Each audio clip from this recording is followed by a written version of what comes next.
Yo,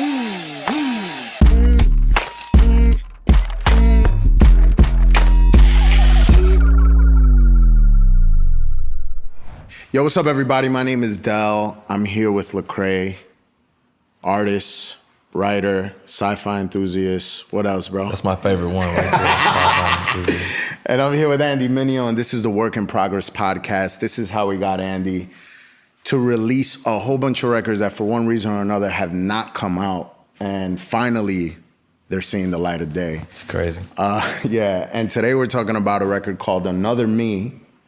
Yeah. You talk to us about that record, man. Yeah, it actually, I'm glad that you're doing this podcast with us because the lyric idea, a lot of time writing and lyrics for me come from conversations I have with people. You know what I'm saying? Whenever somebody interrupts me, in the studio or, real juicy conversation gets going, I'm usually not trying to cut it off to get back to work because I'm like, yo, this is actually where the songwriting happens, And one time we were on the phone, I was just talking with Lecrae, and Lecrae has been a big brother to me. He owns record label, he's an author, just very talented and wise guy all around. And I've had the privilege of being his friend for, I don't know, a long time, 8 years or something like that. Yeah. And man, a lot of times I'll call Lecrae and we'll just shoot the breeze and talk about life. And you actually said one thing to me that became a part of this song is you were like, man, we were talking about maybe career, music, and how there's the stresses of always having to be in the public eye. You got to have a new record coming out. How do you not lose people's attention? And you were like, man, I'm just trying to get my priorities right. And, the world, the radio, they'll always find another me. Like the world will always have stars. They'll always have people. He's like, but my kids and my wife, they're only going to get, I'm the only dad that my kids will have. Yeah. So I got to just make sure I prioritize that. And I was like, oh. Hopefully the only husband my wife will ever have. Yeah, absolutely, right? So I was like, man, that's so good. And I think that's a message that, needed to be in the world and that I needed to write. And it reminded me about priorities. It reminded me that my wife, that I will hopefully be the only husband that she ever has and that I'll be the only father my kids ever have. And that this career, this thing, it's very much like athletes. You usually have a window of time to be popping and then it's over. And did you do what you could in that window to, make a career, a life out of it? We see guys like, what's your man, Riding Dirty? Chameleonaire had one big song, maybe two big songs, and your man invested in tech, and he's chilling the rest of his life. Feet up. Super chilling. Yeah. And, I love that. So, but one thing that can happen is in the pursuit of this career that's usually only, it's temperamental and it's short, we can forget about the things that are going to last much longer outside of the career, our family, our wife, our kids. There can be a neglect of the people around you. One of the guys that I really love is Justin Forsett, the football player.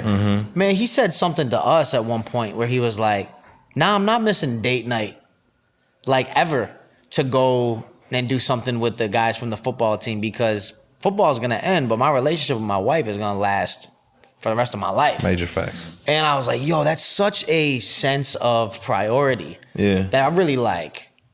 I was rocked by that when he said that to me. Anyways, all that stuff works into here. The world can find another me to write their songs and melodies because stars are born every day. Yep. And I set myself on fire trying to keep everybody else warm. That lyric is crazy. To make these things right because I know I've been wrong. Been gone too long. It's time to come home. I could have 1 million them and I'd still be alone because I only get one of you. And so that record, it never came out, one, because I thought I wrote it because it was on my heart, but it came out very pop. And I was like, I don't know if this fits Latin my whole feel to it. Yeah, I don't know if it fits my whole brand and my thing. So we actually tried to pass the record off for another big artist. A big Latin artist. We even had Del transcribe it in Spanish. And lost on my pub, man, when that dude said no. It's crazy. So I had rewritten it in Spanish. I mean, is your Spanish rusty? Nah, man. He was just like, I'm not gonna say who, but he's a major player. Whoa. Nah, he was just like, oh man, we already got one that kind of feels like this. I got you. So then it went back to English and I lost all my pup. This record felt a little pop, but I was like, you know what? Let's just put it out in the world anyway. Yeah. We got this podcast. We got a safe space to let it fly and let it bless some people. But I'm glad we brought you in on it, one, because our conversation is one of the things that gave me a lot of ammunition to even think about and create it. That's crazy. And so, one, I think that's like an importance of creatives having conversations and just sharing real life and vulnerability with each other. There's a lot of material there if you just pay attention. Yeah, I never would have known that. Yep. Like never. That's crazy. Yep. And two is, I think you have done really well over all these years to make your wife and your kids a priority and your family a priority, both in your music and in the way you live your life. I've gotten a chance, a lot of people get to see you publicly, but I've got a chance to see you up close and personal as a friend. Like, I remember we got off the tour bus one time and I went to your crib and like first thing he did was he's cooking eggs in the morning for the kids and he's like, what do you want? You want the? And he knows which kid wants the scrambled egg, which kid wants, and it's just funny seeing him go from like, we were sold out a show somewhere to the next day he's like making breakfast. Amaya, sit down on your chair. Domesticated. And you go straight into dad mode. Yeah. You care, man, and you're there and you're present. You've been a great dad and a good husband. So I know it hasn't always been perfect, but just wanted to like jump into one, this song, your thoughts on the song, and two, how you've been able to do that and what helps you try to keep priorities, in place. No, that's great. One, yeah, thank you for the kind words, and then two, for putting that music in the atmosphere, because I think those type of narratives are rare. You know what I'm saying? Like there's, you think of the, like when I listen to the song, even though it is kind of like the version you let me hear has more of a pop appeal to it, that type of content you typically hear from either these obscure indie artists or these giants in the industry, the John Mayers and, you know what I mean, like Nas type of records where it's like, oh wow, that's so profound conceptually. Like most people just want to get by with saying, the normal casual run of the mill stuff, but that deeper, like let me reach deep inside and pull out something. I feel like that's what you did with the song, because everybody feels that. They just don't know what to do with those feelings. You know what I mean? Like I think everybody feels that sense of being torn between your aspirations and the people you love, but they don't know what to do with those feelings. And typically the aspirations went out because it just seems like this is my only shot, right? We're so self-absorbed. It's like, yo, this is my only shot. Like, you know what I mean? Like, kids say that like to their parents, like, if you guys don't let me do this is my one chance. Without just thinking like, these are your only parents. Like they'll be gone one day, you know what I mean? Yeah. So anyway, just that whole concept I think is it's important. It's important to me, and I think it sits on my mind, and all the things you said about being family oriented is important to me, probably more so because I just come from such a dysfunctional family background. And with my family background, growing up without my dad, my mom working 8 hours, I'm coming home, latchkey kid, so I'm 5 hours probably by myself. And, I only had like parental interaction probably for maybe a total of 3 hours a day. And so just feeling like, man, I don't want to, look back and realize my family's been run over on the railroad tracks as I was riding a train to success. You know what I mean? And so, so that's really a very strong core value. And I've dropped the ball, and when I've dropped the ball, it destroyed me. You know what I mean? Like, not even Drop like... the ball as a husband? Or yeah, as a husband and a father. You know, when I do drop the ball, it just destroys me because you don't realize it in the moment. You're thinking like, oh, I didn't know, you know, that was a big deal. And usually it's a slow drift. It's not like it's not like your daughter says, Daddy, I am really excited. I got this dance tomorrow. And you're like, can't make it. I got to go do a show. That's usually not how it happens. It's usually like this slow drift where you look up and you're like, yo, how did I miss this? And then it's like, by then the damage is done. Well, tell me why when we're talking about the damage. Yeah. Right? Because people are like, well, what damage? You missed something, right? I've had conversations with you where you've had these like revelation moments. You're like, yo, they don't love me. Oh, yeah. Like the industry is so like, oh, you're hot. Oh, hey. And get out of my face. It goes from who is so-and-so, right? I heard Roger Stone say this, right? He's like, who is so-and-so? Get me so-and-so. Get me someone like so-and-so. Who is so-and-so? Yeah. Just like they run through talent and people. And I think we get lost in this glamour, this enamorment of like, yo, people want me. They want my name. They want me to perform. You don't even realize you're like walking into a slaughter. Oh, yeah. Talk to me about that, like how you've seen the quickness of the turnover or like the grimy things you've heard in these meetings about artists where they really don't care about you. Yeah. And why missing something like family can be so detrimental in the long term, you know? Yeah, I remember I'm coming off the heels of Anomaly, #1 album in the country, you know, win a Grammy, and just like could be no higher in terms of like the career space. And in my mind, I'm thinking at any minute now, me, Drake, Kanye, and Kendrick are gonna be eating dinner together. You know what I'm saying? Like any minute now, we're all gonna be besties. And I remember I just kept waiting for this moment to happen because people start calling you, you know, like, oh, I got a text from my favorite rapper and this happens. And so I'm just like, any minute now, I'm waiting for the relationship to turn over and become deeper, like the relationships that I have with you or Prop or, you know, Tadashi or whatnot. And I'm waiting for these relationships to turn over, and then they don't. And then I'm kind of like, well, maybe I'm not doing something right. Maybe, you know, I need to press in more. And one day it just hit me. It hit me like the friends I have are my friends. You know what I mean? Like the family I have is my family. I was thinking like I was gonna be inducted into this new family. And that comes from the insecurity of just growing up, not having that solid foundation of what family is. And you're constantly looking for. It's why a lot of kids join gangs, so on and so forth. And that's all it is by God's grace, I've been blessed with real friends who love me for me, with kids who admire me and adore me, with a wife who loves me and will stand by my side through thick and thin.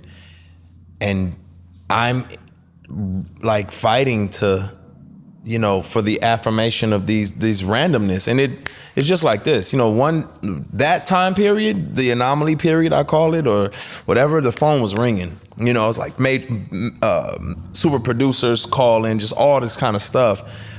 And what is it, 5 years later? I can't get a hold of some of these people if I wanted to. You know what I'm saying? It's like, it's kind of like, oh, you wouldn't make me any money at this point. Yeah. You know what I'm saying?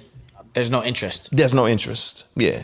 You wouldn't make me any money. So I think some people like to ride the rocket ship.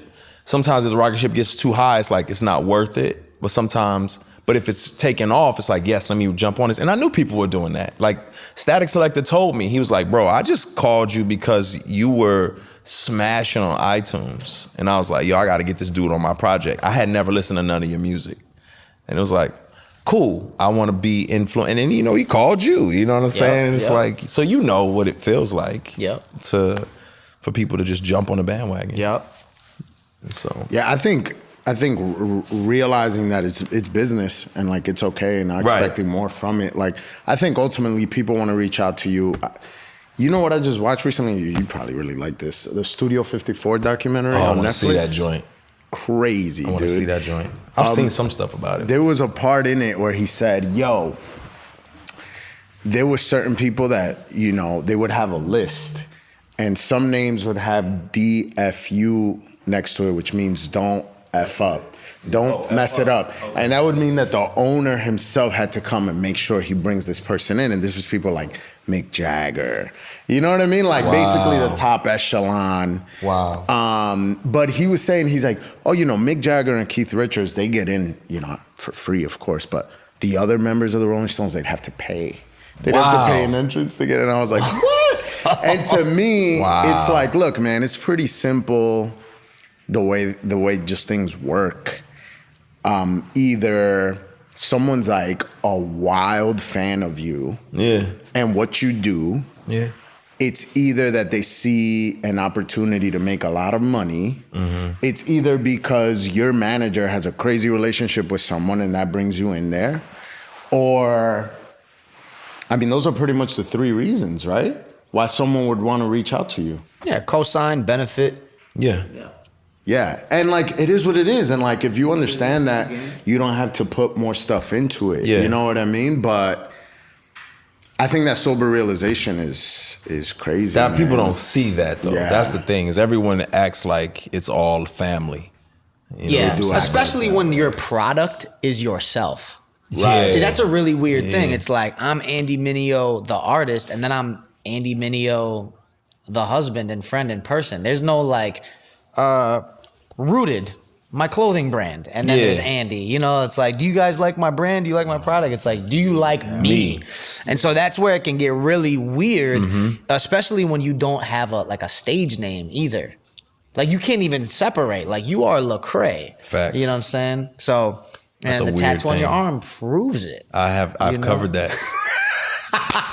Why? But let me ask you this: how do you? Because I remember listening to a Tim Keller sermon, and he was telling his wife, like when they were going to start the church, he's like, look, obviously, you know, I'm going to overwork for 3 years because there's no other way to do it. Like I'm not going to expect to like start this church and do these things and like put in 35 hours. Like it's like just math, bro. It just doesn't work. So my question is like, how can you compete in a business that's so competitive? How can you push for excellence while at the same time being present, you know? And there's a Stephen Curry documentary that's coming out on Facebook, and his wife was saying like, yo, balance is a myth. Like you just do the best you can, but like achieving perfect balance in all aspects of life is a myth. And Stephen was also talking about how present his dad was. He's like, man, my dad was in the league 16 years, but he was like super present for me there. I'd be at all the practices. I'd be at the stadium. Like I'd be at the games. So like, is it a trade-off ultimately? Like, yeah, you're gonna miss some things with your family, but because you're building something that benefits your family. Right? Because there's a conversation you and I were having, like, it's all good. Oh, nah, I don't want money. I don't want success. I want you until you broke. We're broke and like we're struggling. And how much does money affect like marriages and things like that? Right. Yeah. It's that conversation of provision and presence. And it's like, you know, like my wife said all the time, I don't even care about the money. I just want time with you. And I was like, until we eat ramen every day. And then you're like, yo, switch it up. Living check to check. You know what I'm saying? You're lazy. Like, you're a lazy bum, and I wish you'd be more productive. Yes. I thought you just wanted time with me. So, and, you know, I brought that up to her and we laughed about it. You know, like, dang, you right. Like, it is both. There's a desire for both to happen. And, we've had to try to create some rhythms and some things to figure out how to at least try to tackle that. And one of the things we do, and I don't know if you have stuff like this, but we do a thing just called plan to plan. And I was like, let's make a plan to plan out the next month. We meet once a month, the last Sunday of every month, and we just block out a big chunk of time to sit down. It's usually on a Sunday. And No, it's the last Sunday of every month. And we sit down for like 3-4 hours, and I just pop up these things on like a whiteboard of areas of our life that we want to try to grow in. So it's like our finance, our spiritual health, our emotional health, our physical health, our relational health. And I just put those 5 things. I'm like, all right, where are we? Where do we want to be? So if I do relational, I'll be all right, babe, how do you want to feel? Like, where are we? I feel like we're distant. You know, I want to go on some dates. All right, what would make you feel like this month we would have that? Let's go on 2 dates. All right, cool. We open up the calendar right there. Thursday the 5th and Friday the 20th. All right, let's go to those places. And we just take the time right then to book it and do it. You have to. And that's the way we've tried to find at least something to do. Yeah. Spiritual health, where you at? I ain't been reading. You know, you just figure it out. You make the plan there and you move.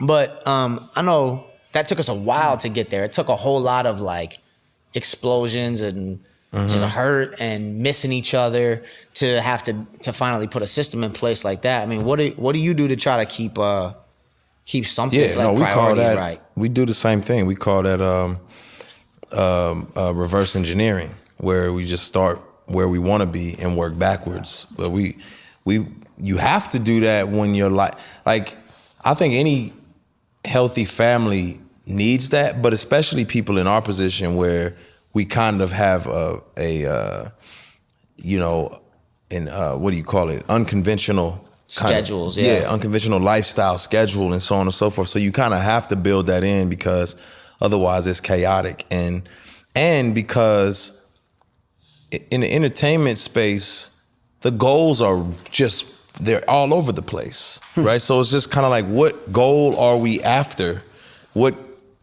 It's different if you're an engineer and it's like, hey, I have this project, sweetheart, and I've got to get it done. And then you get the project done. And then it's back to life is scheduled. But it's like, hey, sweetheart, I'm working on this album. I'm gonna put in some hours. Cool. Oh, the album took off and now I gotta do a world tour. Cool. Oh, the single took off and now Justin Bieber wants to take me on tour, which really happened to me. And I had to say no. But why? You said no to a Justin Bieber tour, and I'm gonna need you to explain that right now.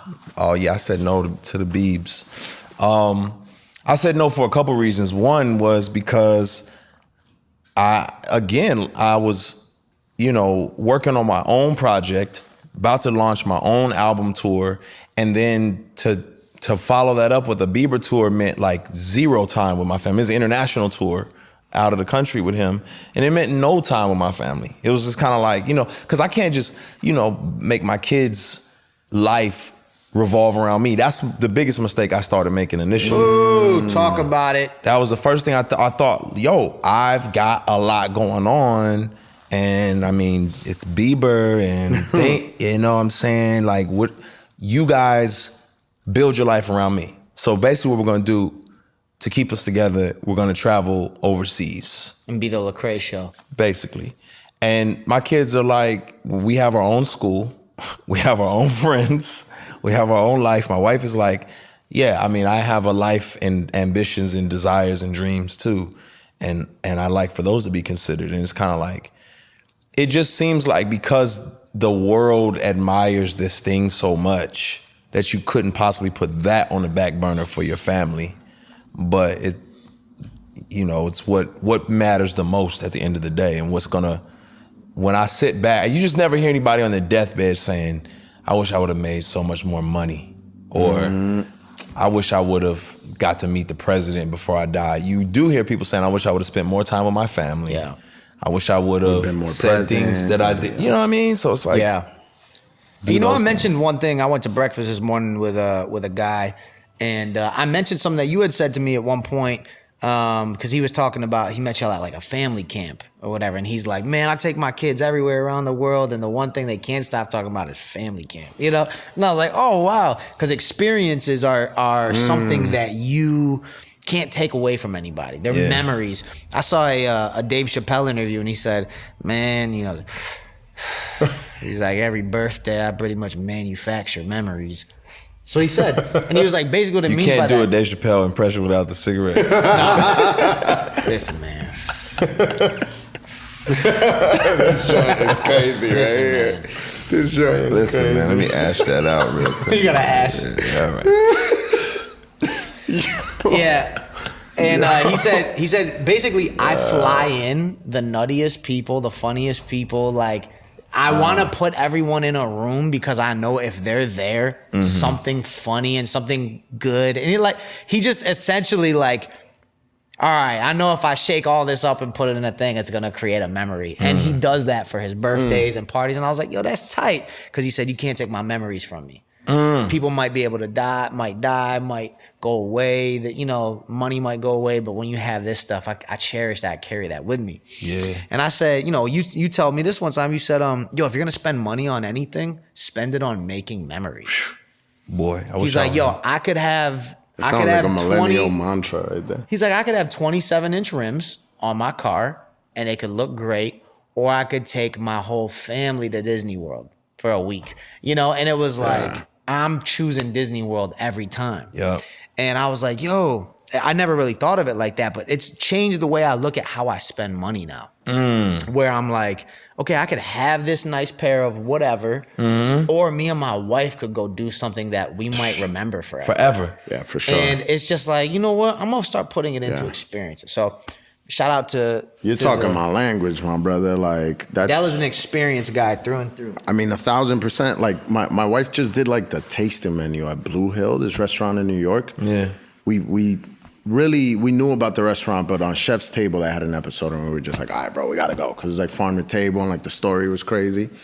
And bro, it was like legit like a cherished experience. Moment, yeah. And that's what it's about. Something I wanted to ask you guys though is like having this knowledge that it's a trade-off thing with your family and your career. Cause let's be honest, you guys are competing with people that are like, time with family. That's not how you become great. Right. My family is gonna revolve around me. Right. Because I'm building something, they find a whole bunch of ways to justify it. And they're like, I'm gonna put in 100 hours a week. I mean, weren't we reading that Elon Musk was like working 120 hour weeks. And he's like, yo, Tesla shouldn't exist. The only reason it exists is because everyone's putting in 100-hour weeks. Because it is like wildly hard to try to start a new car. But they trying to change the world too. Yeah, so my thing is, Did Jesus drive a Tesla? He might have. All I'm saying. but check this out. My thing is, the second you get married and then the second you have kids, you are definitely going to be making trade-offs. Either you're gonna miss career opportunities or you're gonna miss moments with family. And like there's no other ways about it. Yeah. And so for someone, it really does come down to what you prioritize, right?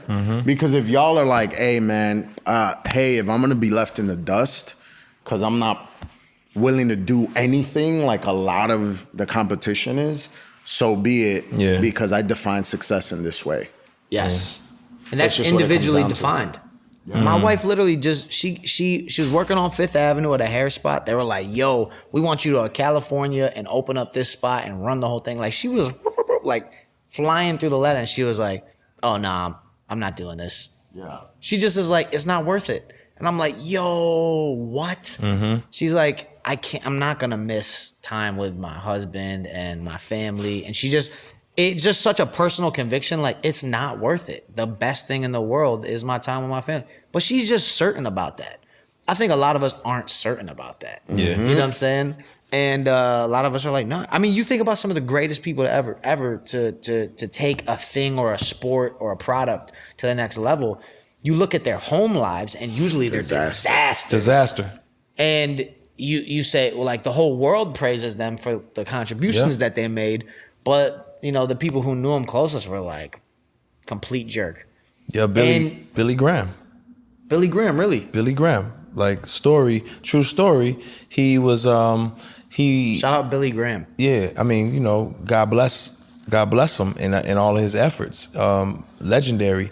But true story, he preached at a revival, and during the middle of the revival, I guess he was giving a prayer or something along those lines, and a woman, brought a baby up to him, And he was like, oh, whose baby? Let's pray for this baby. And they were like, it's yours.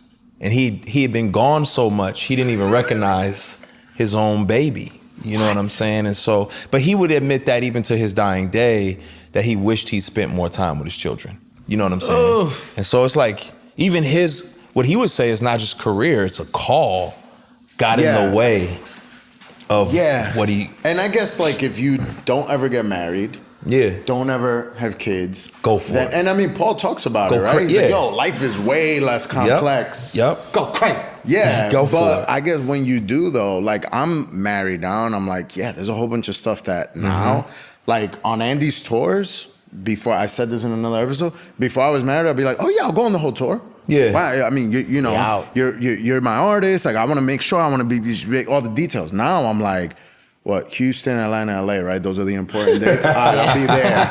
You know what I'm saying? And oh, LA? Okay, babe, you want to come out to LA and then we'll just chill for a couple of days out there? Because it just completely changes. And I guess that depends on what you prioritize. But I want to ask you guys something. Maybe we'll wrap with this. I believe, I'm starting to believe that perfect balance might not be a thing. Well, because perfection doesn't exist, I think, on this earth. So, but how do you feel you're doing now? Do you think you got a stride? Do you think you feel good about how you're balancing the two, even in its imperfect? I'm killing it. I heard a guy say this one time. He said, the best job we can do is giraffes on ice. Like that's what he's like. If you're going through another life, white guy, right? Completely white. Yeah, another white guy for sure. Shout out Chip Dodd. Chip Dodd. He was like, man, the best you'll get is being a giraffe on ice. Meaning you're gonna just awkwardly stumble through life and just try to do your best and try your best. That illustration match is really great for you because you're so tall, bro. It does. Like it's perfect. But you know what? Some days are better than others. You know, when I finished playing the song, Lecrae said, man, he's listening to the song and he goes, I wish we could have this perspective all the time. Like it's a perspective that's so good that you forget about. It like drifts. It's like, yes, this is the most important. It's like Jay-Z called you. Like, what? You know, date night. Hey, babe, we got to reschedule. You know what I'm saying? And I remember it was our honeymoon, bro. I'm on the honeymoon and I just dropped Neverland. And I'm on the honeymoon and they call and they're like, yo, BT wants you to do the hip hop cypher. And I was like, yo, babe, can we go back one day early so I could do the cypher? And I remember even texting the guys and I was like, yo, should I do it? Should I not do it? Whatever. And, that was a tough one for me, but I said yes to it because we would have been able to have 8 days of honeymooning. And then on the last day I would fly home and I would do it.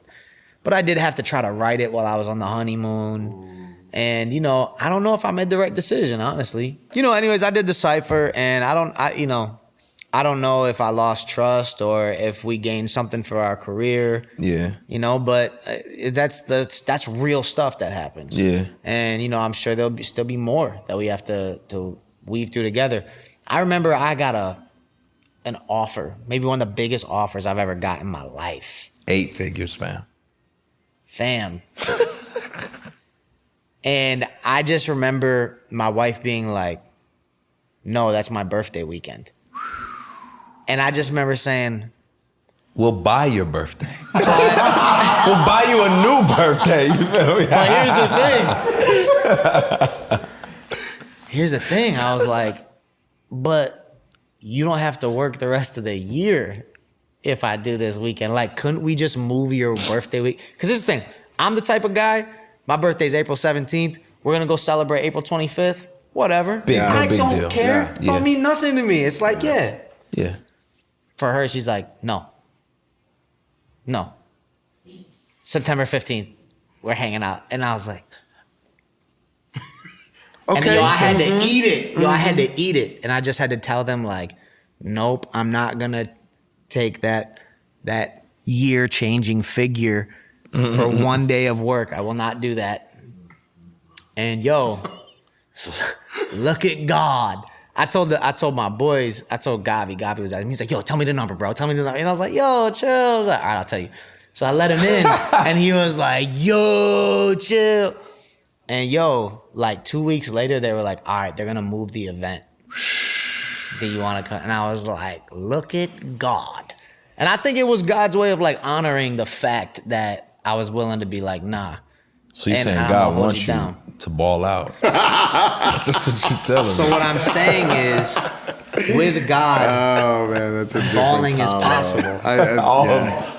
It's a different All combo. things are possible. Yo, recently somebody was like, "Yo, it was supposed to be bad weather today, but it's sunny, so I'm able to do this. Look at God," and I'm like, "Yes, all this happened so that you could get to go to the park." But anyway, yeah. But it was one of those things. So no, I think I'm that's doing crazy. okay. That's crazy.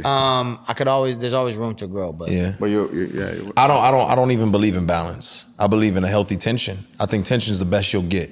You know what I'm saying? Balance is an assumption like Andy was saying, like things can possibly be perfect. Like family, work, got it all. Yeah. Tension, yes. Like it's always gonna be a tug of war. And you just live in the tension.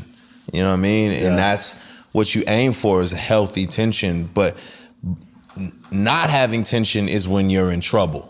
because Right? that means it's swinging extremely Someone's to one just side. Yeah. winning. It's like you're just lazy at home all day with the fam, not being productive, not thinking Sweats about on how all to. week. Yeah, I mean, it's like you're not thinking about how to produce. There's on one end of the spectrum is producing an inheritance for your children's children.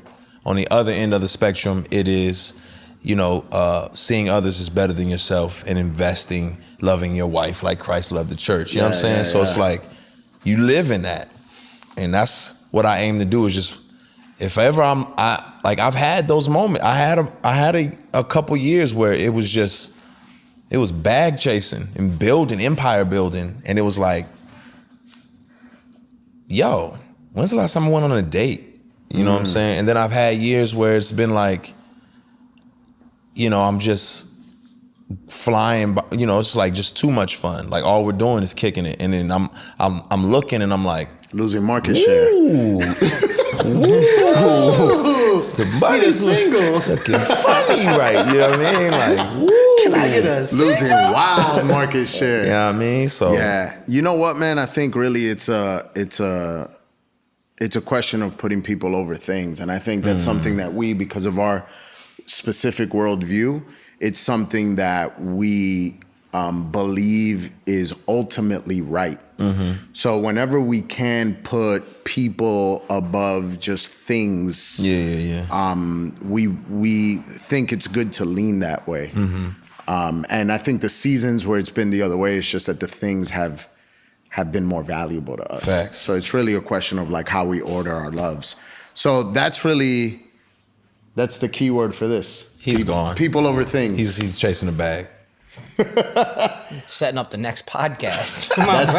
That's the key word. That's the key word for this, man. It's just being able to put people over things and put your value, accurately appraise things. It's really the word. Yo, thanks for spending time with us, bro. It was a Yeah, pleasure. bro.